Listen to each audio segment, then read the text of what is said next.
Snow? No. These bones are giving me the creeps. We can probably use them to climb up. This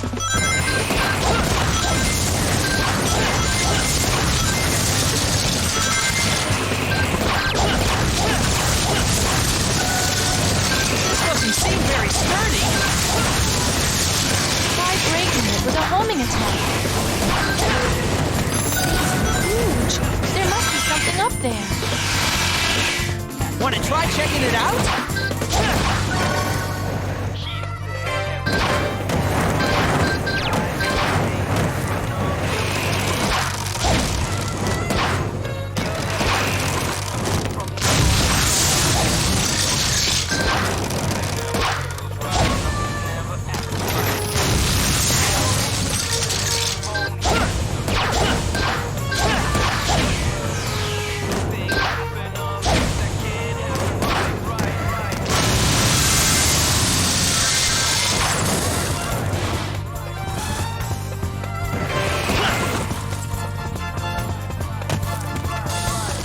Watch out for the two-handed sword! You think you can hit me with a slow attack like that?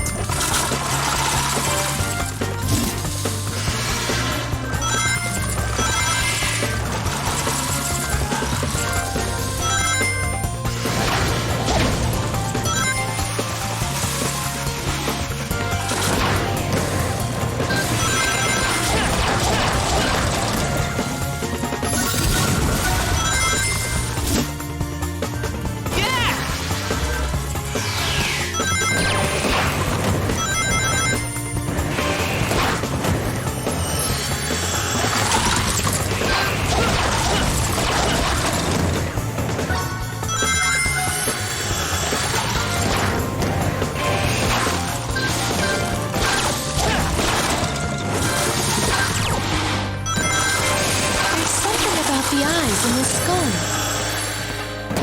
Thanks for the help, mister.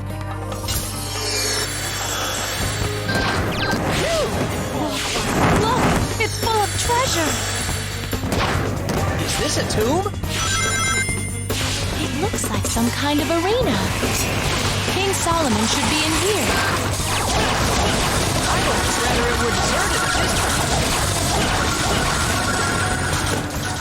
There's no getting around the fact that Skeleton Dome is very difficult. There are countless herds of enemies, a numerous amount of obstacles and traps, and many sections where precision with the Wii Remote is crucial.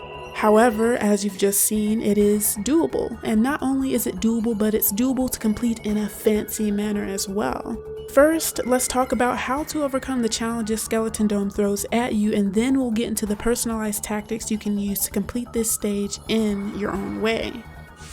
As always, we have our beloved narrow segments that never fail their debut. These are the shakiest by far, but you'll gain a lot of control if you land with the brake button as compared to landing with the jump button. Weird things can still happen, like with this part where the floor is shaking. It negates my brake even though I landed with it, but it still left me with far more control to use my next action safely without careening off somewhere else entirely. I've mentioned the brake button, jump button thing a few times before, but it just bears repeating because you're using the jump button for most actions throughout the whole game, and it just becomes a habit. So remembering to switch how you land in these sections are important. If you want to jump or slide in these segments, just make sure it's when you've landed naturally or when you're already touching the ground. The next part I want to talk about is this hallway full of skeletons. You can blitz through here without having to engage a single enemy, but that calls for cleanup in the previous room to be done efficiently. When you're here, the skeletons in the hallway can start assembling themselves, so don't linger around when dealing with these 3 skeletons beforehand. Just hurry and unlock the switch for the door before the skeletons in the hallway can start attacking. The last challenge I think warrants a tad of discussion are these long hallways where you teleport through warp points upon reaching the end of the room.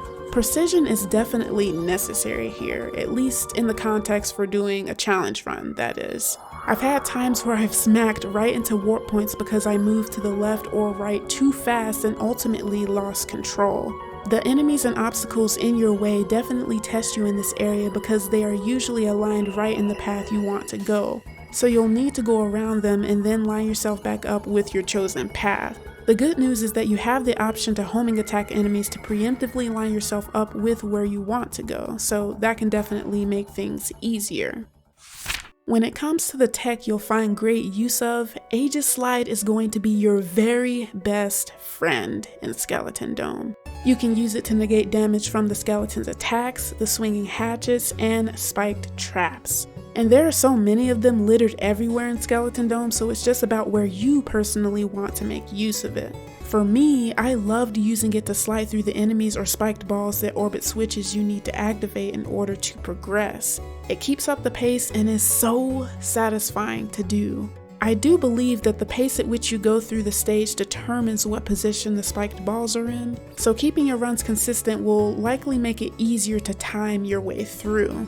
I don't have any concrete proof about this, but from my experience, I noticed towards the beginning of my runs that I could slide through this last switch, but as I got faster at completing the stage, I would start taking damage from them as their positioning started to feel different. So I changed from sliding here to just jumping instead. There are so many ways to go about it though, so that's the beauty in it. I love Skeleton Dome, but goodness was it difficult. The toughest stage out of them all for me, but that doesn't make Night Palace any less of a charm of a stage. It has its own challenges to be sure, but at the same time, its strength lies in the impact it makes and is the cherry on top of this game as a whole. And you'll see what I mean next time. So until then, make sure to take care of yourselves and each other.